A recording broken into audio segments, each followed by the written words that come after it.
설 연휴 잘 건강하게 즐거운 시간들을 많이 보내셨습니까? 여러분께 뵙게 되니까 정말 반갑고 감사를 드립니다. 우리 아이들도 오늘 다들 함께 예배당에 와서 예배한 것을 하나님 앞에 감사를 드립니다. 감사하기는 이제 우리 내일부터 코로나 방역 지침이 변경이 돼서 우리 삶의 많은 부분에서 좀 자유로운 그런 삶의 모습이 우리에게 다가올 수 있어서 참 감사를 드립니다. 하지만 여러분, 이때일수록 더욱더 여러분 개인의 건강을 잘 챙기시고 여러분 건강한 삶을 감당하실 수 있기를 바랍니다.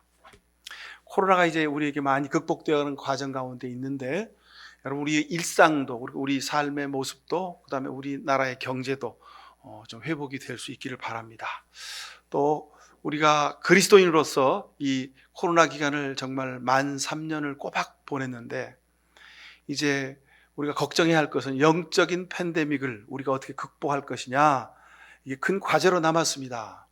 저는 3년 동안 코로나 핑계로 우리가 모이지 않고 여러 가지 모든 것들을 다 중단하고 지나왔는데 그렇게 하다 보니까 육신이 거기에다 우리의 삶의 패턴이 거기에다 적응이 되어 버렸어요. 그래서 모이지 않고 같이 예배하지 않는 것이 그냥 당연한 모습으로 그렇게 되었습니다. 그래서 저희 교회는 영향이 그래도 좀 적다고 할 수 있습니다만 큰 교회들, 교인 숫자가 많은 교회들은요, 교인 숫자의 30%가 다 이렇게 사라져 버렸답니다. 그래서 아주 큰 염려와 걱정을 하고 있는 그런 우리 한국 교회 뿐만 아니라 세계 교회 전부가 다 그렇습니다. 영적인 팬데믹 현상, 영적인 코로나 이후의 삶을 우리가 어떻게 살 것이냐, 특별히 우리가 관심하고 기도해야 될 부분이라고 믿습니다. 그래서 여러분, 오늘 제가 여러분들에게 두 종류의 사람이라는 제목으로 말씀을 드리는데요, 여러분 늘 우리가 세상을 믿음으로 살면서 믿음으로 사는 사람과 믿음으로 살지 않는 사람이 두 종류의 사람이 있음을 우리가 볼 수 있어야 합니다. 믿음으로 살지 않는 사람은 늘 내가 했다고 주장하는 사람들입니다. 자기를 믿고 사는 사람들이고 또 세상의 육신만을 위해서 사는 사람들입니다. 그러게 여러분, 이 사람들에게 하나님을 존귀히 여긴다든지 자신을 부정하고 하나님의 영광을 위하여 헌신한다든지 이건 별 의미가 없습니다. 그냥 세상에서 먹고 즐기고 자기의 이름만을 내면 그것이 행복한 삶이다, 그렇게 말하는 것이죠. 여러분 정말 그럴까요? 여러분은 다르지 않습니까? 그죠? 여러분은 자기를 부인하려고 노력하며 그렇게 삽니다. 하나님, 나를 부인하고 예수님 십자가 밑에 나를 복종하며 순종하는 삶을 살기 원합니다 하고 우리가 기도하잖아요. 그렇게 우리가 살려고 애쓰잖아요. 내가 세상에서 땀 흘려 일하고 수고하며 살지만 그래도 그것은 내가 한 것이 아니요, 하나님이 나를 통해 하셨다고 하는, 하나님이 나를 사용하셨다고 하는 그런 고백 가운데 사는 것이 우리의 믿음의 고백입니다. 내가 했다고 주장하는 사람들, 자기만을 위해서 사는 사람들은요, 결국엔 자기 교만에 빠져서 넘어지고 죽게 되어 있습니다. 성경은 이런 사람들을 저주받은 사람들, 하나님이 심판하는 사람들이라고 말씀하십니다. 그러나 자기를 부인하고 하나님의 영광을 위하여 사는 여러분들은 결국은 하나님이 여러분에게 복을 내려주시는 줄로 믿습니다. 살다 보면 우리 눈으로도 이렇게 볼 수 있습니다. 저분은 참 믿음으로 살려고 애쓰고 노력하는 분이구나. 저분은 그렇지 않네 라고 우리 사람의 눈으로 보기에도 그런데 중심을 보신 하나님 앞에 하나님은 우리를 더 분명히 보고 계시지 않을까, 그런 생각을 해보게 됩니다. 여러분, 그렇지만 여러분들은 정말 믿음으로 살려고 애쓰고 노력하기에 여러 가지 삶의 형편과 환경이 그렇게 되지 않더라도 이 자리에 나와 지금 예배하고 있는 것 아닙니까? 하나님이 여러분을 기뻐 받으시는 줄로 믿습니다. 오늘 우리가 읽은 출애굽기 이 20장의 본문의 말씀은 십계명에 관한 말씀입니다. 십계명. 진부하게 무슨 십계명 그렇게 말할 수 있습니다만, 여러분, 이 십계명의 정신이야말로 우리 믿음의 핵심입니다. 하나님을 사랑하고 이웃을 사랑하라, 주님이 말씀하셨죠. 근데 이 말씀에 뿌리가 어디 있냐면 바로 이 십계명에 있습니다.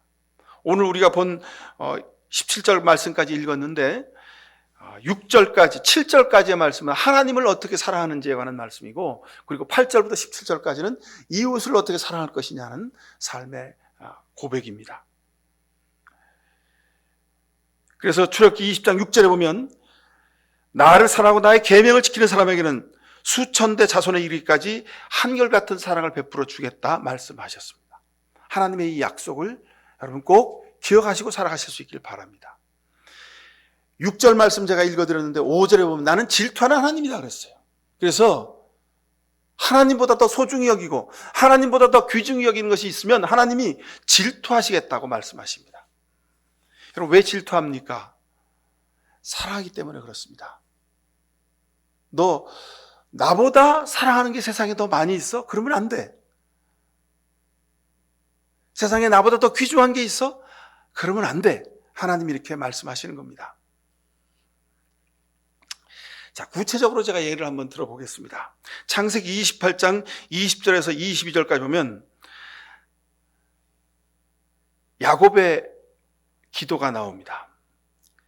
하나님께서 저와 함께 계시고 제가 가는 이 길에서 저를 지켜주시고 먹을 것과 입을 것을 주시고 제가 안전하게 저희 아버지 집으로 돌아가게 해주시면 주님이 저의 하나님이 되실 것이고 제가 기둥으로 세운 이 돌이 하나님의 집이 될 것이며 하나님께서 저에게 주신 모든 것에서 열의 하나를 하나님께 드리겠습니다. 그랬습니다. 하나님이 무슨 너 나한테 11조를 드려라, 나한테 헌금을 해라, 나한테 이렇게 살아가, 하나님이 요구하지 않으셨습니다. 그런데 야곱이 하나님 앞에 기도하면서 하나님 제가 이렇게 살겠습니다 하고 약속을 합니다. 이 약속의 구체적인 내용이 바로 여기에 있습니다. 하나님이 제 먹을 것과 입을 것을 주셨고 하나님이 모든 것에 보호자가 되시고 인도자가 되심을 감사하며 제가 하나님 앞에 제 삶의 10분의 1을, 제 물질의 10분의 1을 하나님 앞에 드리며 살아가겠습니다라고 그렇게 고백을 합니다. 얼마나 욕심이 많은 야곱이었습니까? 자기 욕심을 차리는 데는 그러니까 둘째가 라면 서러울 사람이 야곱이었습니다. 그렇지만 야곱은 이 모든 것이 하나님이 내게 주신 것임을 기억하며 감사하며 하나님 앞에 10분의 1을 드리기로 약속합니다. 근데 가만히 보면 우리가 세상을 살다가 참 아끼고 노력하고 수고하며 우리가 열심히 세상에서 먹고 입고 마시며 삽니다. 근데 세상을 살기 위해서 꼭 필요한 게 물질입니다. 재화가 필요하죠. 돈이 우리에게 가장 소중합니다.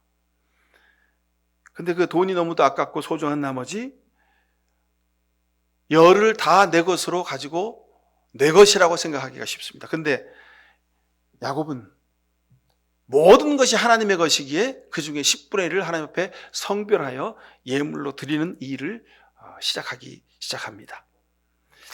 이 말씀을 보면서 역시 야곱이다 그런 생각을 합니다.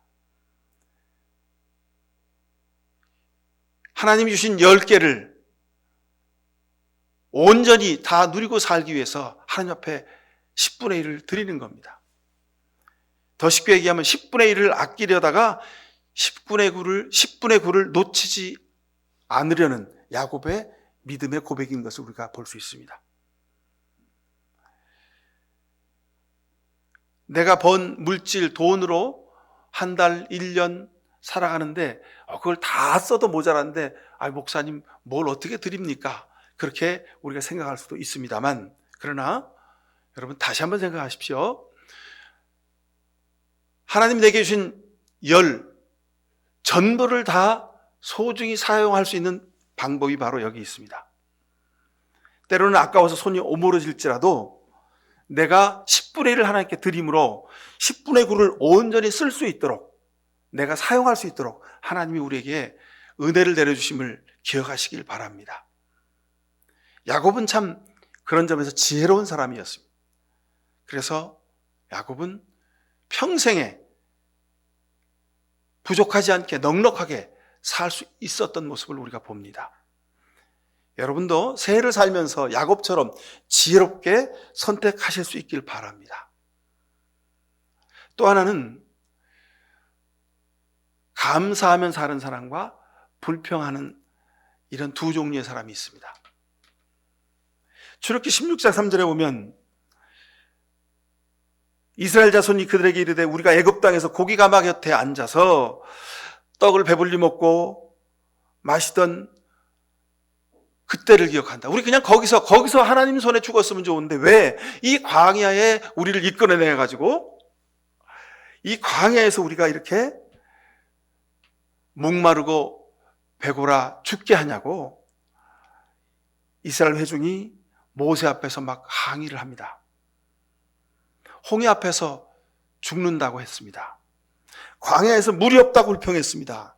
근데 이스라엘 백성들은요, 무려 40년 동안 한결같이 불평불만하며 모세 앞에 그렇게 살았습니다. 항상 부정적인 생각만을 하고 살았습니다. 부족하고 모자란 것만 바라보고 살았습니다. 근데 이들이 이렇게 살았던 삶의 자세, 이유가 있습니다. 그것은 바로 은혜를 잊어버렸기 때문에 그렇습니다. 하나님이 내게 베푸신 은혜를 잊어버렸기 때문에 그렇습니다. 애굽에서 종살이하면서 하나님이 이 종살에서 우리를 해방시켜달라고 그렇게 눈물로 부르짖어 기도했습니다. 하나님이 해방시켜 주셨습니다. 그리고 자유의 몸이 되게 하셨고 적과 꿀이 흐르는 가나안 땅을 향해 가도록 하기 위해서 광야를 거쳐 지나게 하셨습니다. 그런데 그 과정이 배고프고 힘들고 어려워서 하나님의 은혜를 잊어버리고 살게 된 것입니다.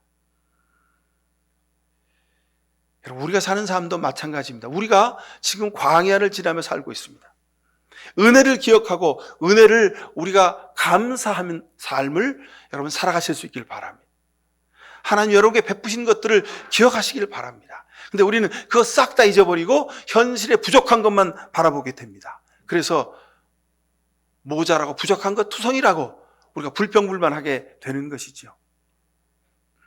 하나님이 먹여주셨고 입혀주시지 않았습니까? 하나님이 고쳐주시지 않았습니까? 하나님이 치유해 주시지 않았습니까? 하나님이 낫게 하시고 하나님이 붙들어 주시지 않았습니까? 근데도 불구하고 우리는 여전히 부족하고 모자라다고 그것만 생각하고 불평불만하며 살 때가 거의 매일입니다. 여러분, 2023년 우리가 살아가는데 작년처럼 우리가 그렇게 살아가시겠습니까? 다시 한번 돌이켜보시고 내가 어디서 자빠졌는지를, 내가 홍해 앞에서 넘어졌는지를, 내가 반석에서 물 마시고 돌아서서 다시 넘어졌는지를 여러분 보실 수 있기를 바랍니다. 오늘 우리는 광야 한가운데를 살아갑니다. 그러나 비록 광야를 살지라도 하나님이 내게 베푸신 은혜를 기억하는 사람, 이 사람은 감사하며 살 수가 있습니다. 출애굽기 24장 11절에 보면 주께서는 이스라엘의 지도자들을 손으로 치지 않으셨으므로 그들이 하나님을 뵈며 먹고 마셨다 그랬습니다. 모세와 70명의 장로들이 이제 시내산에 올라가서 하나님 앞에 제사하며 하나님의 계명을 받기 직전에 있습니다. 근데 놀랍게도요, 이들이 하나님을 보고 하나님과 함께 먹고 마셨다는 겁니다. 지난주에 여러분들이 읽어오신 성경 말씀입니다. 이거 불가능한 일입니다. 하나님 보면 죽습니다. 어떻게 사람이 하나님을 봅니까? 근데 모세와 70명의 장로들이, 이스라엘의 지도자들이 하나님 앞에서 같이 하나님과 함께 먹고 마셨다는 겁니다. 이런 놀라운 일이 어떻게 생겼습니까? 하나님 앞에 자신을 성별하는 사람들에게 가능했다는 겁니다. 제가 지난주 여러분들에게 목양 만나를 써드리면서 이런 말씀을 드렸습니다. 우리가 세상에서 먹고 마시는 것은 다 육신을 위한 것입니다. 그래서 입에 맛있는 것, 내 취향에 맞는 음식, 그것을 골라서 먹습니다. 아무리 비싸더라도 내가 먹고 싶고 내 입에 맞으면 차를 타고 1시간, 2시간 가서라도 사 먹고 옵니다. 그래서 식도락을 즐기는 사람들이 많이 있죠. 세상 뭐 있어, 다 먹고 살자고 하는 일인데 하고 그 먹는 것을 위해서 자신의 모든 것을 다 던지며 사는 사람들이 있습니다. 뭐 그렇게라도 하여간 세상의 즐거움을 누리는 것도 좋은 방법 중에 하나라고 생각합니다만, 여러분, 우리는 거기서 한 발 더, 한 차원 더 올라가서 살아야 합니다. 세상에서 가장 비싼 식사를 하는 사람이 있더군요. 무려 300만 달러, 300만 무슨 뭐 몇천 뭐 얼마를 내고 그 사람한테 가서 점심 식사를 한다는 겁니다. 한 2시간쯤 식사를 한대요. 그 사람이 누군지 아시죠, 여러분? 워런 버핏, 세계적인 투자가. 그 사람이랑 식사를 하려면 최소한도 300만 달러를 기부해야, 그래야 그 사람이랑 같이 한 2시간 점심 식사할 수 있다는 겁니다. 참 비싼 식사를 하죠. 근데 여러분, 우리가 먹고 마시는 식사도 이것도 소중한 일입니다. 값으로 매길 수가 없습니다. 우리가 세상에서 육신을 위하여 먹고 마시지만 그것은 하나님께 예배하는 우리 영을 위하여 먹고 마시는 것인 줄로 믿으시길 바랍니다. 그래서 여러분, 우리가 육신을 위하여 식사할 때 기도하지 않습니까? 하나님 감사합니다. 잘 먹겠습니다. 오늘도 우리에게 먹을 것을 주시니 감사합니다. 기도합니다. 근데 이것은 하나님과 함께 식사하는 것의 고백이라는 것을 꼭 기억하시기 바랍니다. 여러분, 세상에서 우리는 다른 사람들과 똑같이 구별됨 없이 그냥 똑같이 밥을 먹습니다. 하루 세 끼 또는 2끼를 먹습니다. 근데 여러분, 이것은 내 육신만을 위한 식사가 아니라 하나님과 함께 먹고 마시는 것임을 꼭 기억하시길 바랍니다. 세상 사람들은 육신만을 위하여 먹고 살지만 우리는 하나님 앞에서 먹고 마시는 것임을 꼭 기억하셔야 됩니다. 그래서 우리는 육신을 위하여 먹고 마실지라도 그 육신을 위해서 먹고 마시는 그 밥과 국과 반찬이 하나님이 내게 주신 은혜를 감사하며 하나님과 동행하며 살겠다는 결단의 그 아름다운 영적인 고백의 자리인 것을 기억하시기 바랍니다. 언약의 식사 자리다, 그렇게 볼 수 있습니다. 모세가 하나님 앞에서 먹고 하신 이 장면을 재현하는 것, 그것이 바로 우리 교회에서 하는 예수님이 하셨던 최후의 반찬, 그리고 우리가 한 달에 한 번씩 하는 성만찬이기도 합니다. 성찬식은 주님의 살과 피로 차려진 생명의 식탁입니다. 여러분, 그런 점에서 우리는 굉장히 영광스러운 가장 비싼 식사를 하며 살아가는 것입니다.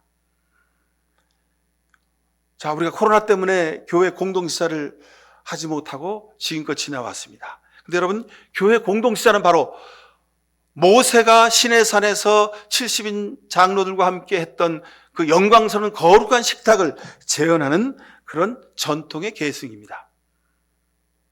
하나님과 함께 먹고 마시는 영광스러운 식사 자리입니다. 근데 코로나 이후에 우리가 이 일을 하기가 꺼려졌고 다시 복원하기가 쉽지 않은 것이 현실입니다. 식사를 준비하고 함께 먹고 마시고 뒷정리하는 일이, 이게 전에는 우리가 코로나 전에는 힘들어도 해왔는데 코로나 때 한번 쉬어보니, 코로나 때 한번 하지 않아 보니 그것도 편하고 좋은 거예요. 그래서 예전으로 돌아가기 쉽지 않습니다. 여러분, 우리 교회뿐만 아니라 한국에 있는, 세계에 있는 모든 교회들이 지금 이것 때문에 고민하고 있습니다. 재직해 모여서 다시 식사를 매주마다 합시다. 아닙니다. 그걸 어떻게 합니까? 한 달에 한 번 합시다. 아닙니다. 절기에 그냥 한 번 합시다. 모르고 막 재직들이 서로 토론하고 난리가 났다는 거죠. 아니, 식사를 준비하고 설거지하고 뭐 음식을 장만하는 모든 일 전부 다 70 넘은 권사님들이 하는데 이걸 또 우리들이 합니까? 못합니다. 우리는 이제 더 이상 교회에 섬길 사람이, 봉사할 사람이 없는 거예요. 근데 이게 우리 교회뿐만 아니라 다른 교회, 전부 모든 교회 문제입니다. 그래서 고안해내는 방법이 있는데 돈으로 때우자는 거죠. 주일날 식탁을, 밥을 먹긴 먹어야 되니까, 그럼 우리는 일할 수 없으니까 그러면 시간 알바를 써서 뭐 하여간 주일날 와서 점심 준비해 준 사람 5만 원, 7만 원, 8만 원, 또는 한 부자인 교회들은 한 10만 원씩 사람을 5명, 6명 사서 그냥 그 사람들이 차려주는 밥 같이 먹읍시다. 그렇게 결론낸 교회들이 많이 있다는 거죠. 글쎄요, 어떤 게 더 현명한 방법일지 모르겠습니다. 2023년 새해를 지나면서 제가 하나님 앞에 드리는 중요한 기도가 있습니다. 하나님, 우리 목양교회에 하나님 우리에게 현명한 결정, 현명한 지혜를 우리에게 주셔서 하나님 대접하고 먹이고 섬기는 달란트를 가진 그런 영혼으로 우리가 더 뜨거워질 수 있도록 해달라고 하나님 앞에 기도하고 있습니다. 우리 중에 또는 하나님이 보내주신 손길로 그 일들이 더 아름답고 귀하게 다시 복원될 수 있으면 참 좋겠다. 그런 소망을 갖게 됩니다. 여러분, 우리가 지난주 참 너무 추운 날씨에 여러분 건강 상하지 않도록 참 노력을 많이 하셨죠. 지난주 지나면서 제가 깜짝 다시 한번 놀라는 장면이 있었습니다. 아침에 그 추운 아침에 가서 보니까 새들이 어김없이 뒷동산을 막 날아다니는 거예요. 우리 교회 뒷동산에 그 날아다니는 계절마다 날아다니는 새들이 있습니다. 근데 이 추운 날 참새들은 어디 가서 숨었는지 하나도 안 보이고요. 참새보다 좀 크고 깃털이 좀 잿빛이고 그다음에 뒤에 꽁지가 까만색으로 된 참새보다는 한 2배쯤 큰 우리 상암산에 사는 텃새가 있어요. 이 아이들이 십수만이가 쫙 아침마다 착착착착착 하면서 그 추운 날씨 아침에 와서 또 뭘 먹겠다고 막 낙엽을 해치고 막 다니는 거예요. 제가 그래서 그랬죠. 걔들한테 뭐 무슨 말을 하겠습니까? 이제 속으로, 야, 너희들은 지난 밤에 어떻게 살았니? 가스도 안 떼고 불도 안 떼고 무슨 따뜻한 옷도 안 입었는데 걔들은 지난 밤에도 얼어 죽지 않고 아이가 아침마다 어김없이 와서 짹짹짹짹거리고 날아다니는 거예요. 그걸 보면서 주님이 하신 말씀이 참 놀랍다는 생각을 다시 한번 했습니다. 공중나는 새를 보라. 너희는 이 새보다 귀하지 아니하냐고 주님이 말씀하셨잖아요. 그죠? 하나님의 사랑이 참 놀랍습니다. 여러분, 동물들은 입지도 먹기 위해 쌓아놓지도 않는데 신기하게 저들은 이 추운 겨울을 아주 현명하게 잘 버티고 견디고 살아가고 있습니다. 여러분들 집에서 개들을 키우시죠? 근데 참 보면 요즘 개들은 신기하게도 이렇게 오므려서 자는 개들이 별로 없습니다. 다 우리 아이들처럼 다 배를 이렇게 딱 천장으로 내놓고 사람처럼 막 자잖아요, 개들이. 왜 그렇습니까? 이유는 간단합니다. 개들이 자기가 사람인 줄 아는 거죠. 자기가 사람인 줄 아니까 사람처럼 자는 거예요. 근데 원래 동물들은요, 잘 때 자기 몸을 딱 보호하기 위해서 다 이렇게 또아리를 들고 동그랗게 몸을 말아서 자는 게 그게 정상입니다. 근데 개들은 그러지 않습니다. 집에서 기르는 개들은 다 사람처럼 잡니다. 왜 그럴까요? 사람이 자기를 사랑해 주니까 그 사랑을 먹고 마심으로 자기가 나 사람이구나 그렇게 생각하는 겁니다. 내가 엄마의 아들이고 딸이구나 그렇게 생각하는 거예요. 그래서 개를 기르는 주인들 사람들은 그러잖아요. 그걸 그냥 개로 짐승으로 보지 않고 내 새끼라고 여러분 생각하시면서 그렇게 정성으로 기르시잖아요. 제가 이 말씀을 드린 이유는 개도 사람의 사랑을 받으면 사람이 됩니다. 사람처럼 됩니다. 그래서 저는 그 생각을 합니다. 여러분, 개도 우리가 쓰다듬어주고 잘 정성을 우리 마음을 다해서 그렇게 서로 교감하면 그 개의 마음을 읽을 수가 있어요. 개랑 마음이 통해요. 개가 내 새끼처럼 여겨져요. 근데 여러분, 하물며 하나님이 우리를 어떻게 사랑하시겠느냐는 겁니다. 하나님의 사랑을 받은 우리가 어떻게 사느냐 하는 겁니다. 저는 오늘 이 십계명에 관한 말씀을 보면서 하나님의 사랑의 증거가 이 말씀 속에 아주 구구절절히 배어 있음을 봅니다. 하지 말아라, 하지 말아라, 하지 말아라. 8절 이후에 쭉 말씀이 쓰여 있습니다. 근데 이것은요, 하나님이 우리를 괴롭히시려고, 우리를 힘들게 하시려고 하신 것이 아니라 우리를 사랑하시기 때문에 하지 말라고, 그렇게 살면 안 된다고 우리에게 당부하시는 말씀입니다. 오늘 우리가 읽은 본문 말씀 중에 특별히 여러분 5절, 6절 말씀을 좀 강조해서 보실 수 있길 바랍니다. 너희는 그것들에 서러가나 그것들을 섬기지 못한다. 나 주 너희 하나님은 질투하는 하나님이다. 나를 미워하는 사람에게는 그 죄의 값으로 보낼 뿐만 아니라 3, 4대 자손에게까지 벌을 내린다 그랬습니다. 자, 하나님 말씀 지키지 않으면 3, 4대까지 벌을 내리겠다고 하셨는데 그 뒤에 6절을 보십시오. 그러나 나를 사랑하고 나의 계명을 지키는 사람에게는, 그러나 나를 사랑하고 나의 계명을 지키게 되면 그런 사람한테는 수천 대 자손에 이르기까지 한결같은 사랑을 베풀어 주신다 하셨습니다. 그러나 내 계명과 내 말씀을 지키면 수천 대까지 내가 사랑을 베풀어 주겠다고 하나님이 우리에게 사랑의 고백을 하고 계시는 겁니다. 제가 앞에서 말씀드렸죠. 동물도, 하늘나는 새도, 개도 사랑을 받으면 사람처럼 합니다. 하나님의 사랑을 받고 있음을 여러분 잊지 않고 살아가실 수 있길 바랍니다. 하나님이 어제도 나를 먹이고 입혀 주셨구나. 이 사랑의 기억과 사랑의 고백을 하며 살아가실 수 있길 바랍니다. 하나님이 우리를 향하여 질투하시는 이유가 있습니다. 우리를 아끼고 사랑하시기 때문에 그렇습니다. 좀 더 자세히 말씀드릴까요? 이런 겁니다. 여러분, 사람의 일은, 세상에 눈에 보이는 일도 우리가 보면 아주 정성을 다하고 준비를 잘하고 좋은 것, 맛있는 것, 아름다운 것, 귀한 것으로 먹이고 입히고 대접합니다. 물론 자식이니까, 가족이니까, 내가 사랑하는 반려동물이니까 여러분 그럴 수 있습니다. 근데 여러분, 우리가 하나님은 아버지라고 말하면서 그 아버지 하나님은 사람보다 두 번째, 세 번째 그렇게 대접해드리고 그렇게 대할 때가 많다라는 겁니다. 사업상 필요한 사람에게, 상대에게는, 동업자에게는 시간과 돈을 들여서 우리가 투자합니다. 대접합니다.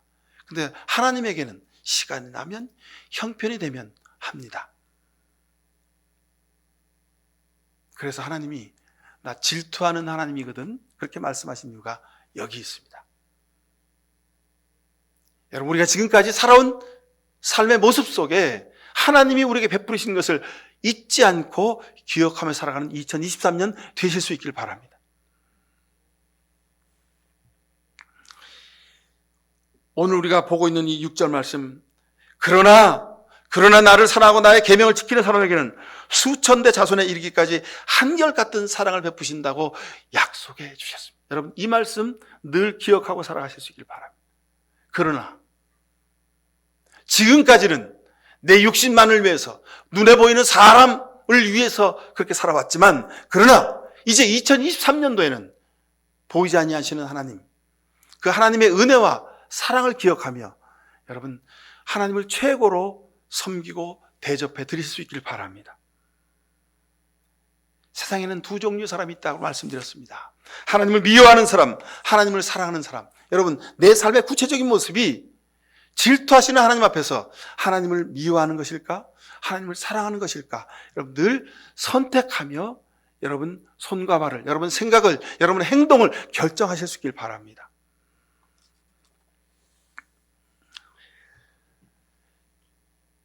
우리가 어제 읽은 출애굽기 27장 10절의 말씀 중에 이런 말씀이 있습니다. 너는 이스라엘 자손에게 명하여 올리브를 찧어서 짜는 깨끗한 기름을 가져다가 등불을 켜게 하되 그 등불은 늘 켜두어라 그랬습니다.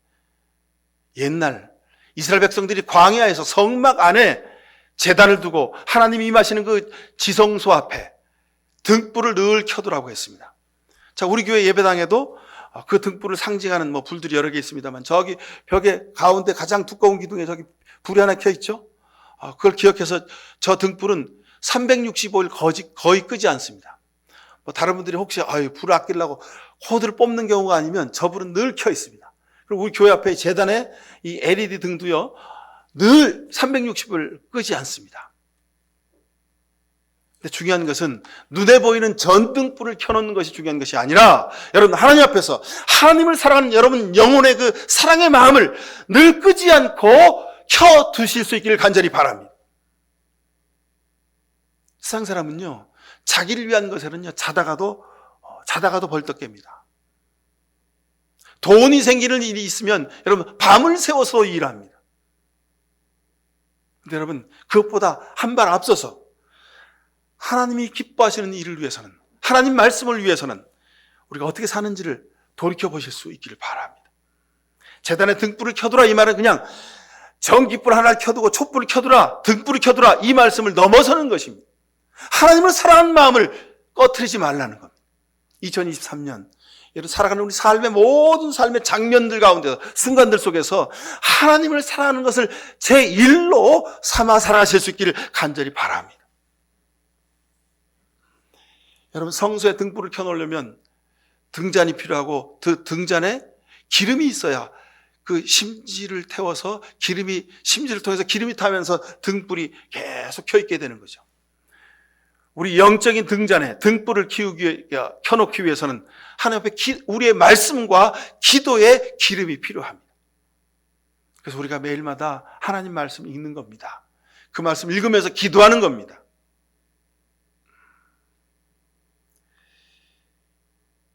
하나님을 사랑하는 삶이 어떤 삶일까를, 하나님이 사랑하는 가정이 어떤 가정일까를, 하나님이 사랑하는 교회가 어떤 교회일까를 늘 생각하며 기도하며 하루하루를 살아가실 수 있기를 바랍니다.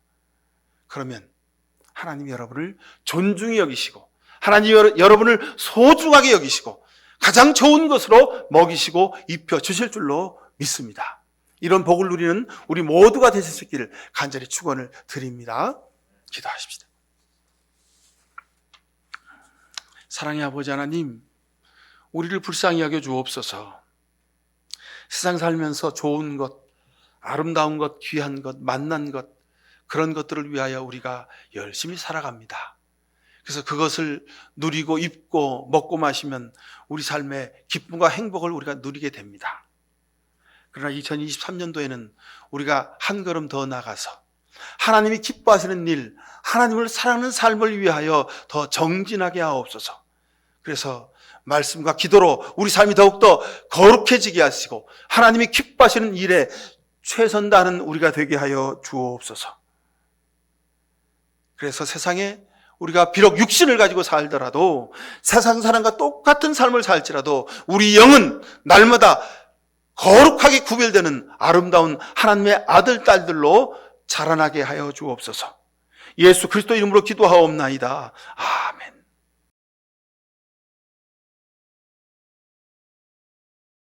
이 세상 사는 동안 오직 하나님을 기쁘게 하며 하나님을 중심 모시며 사는 삶을 살겠습니다.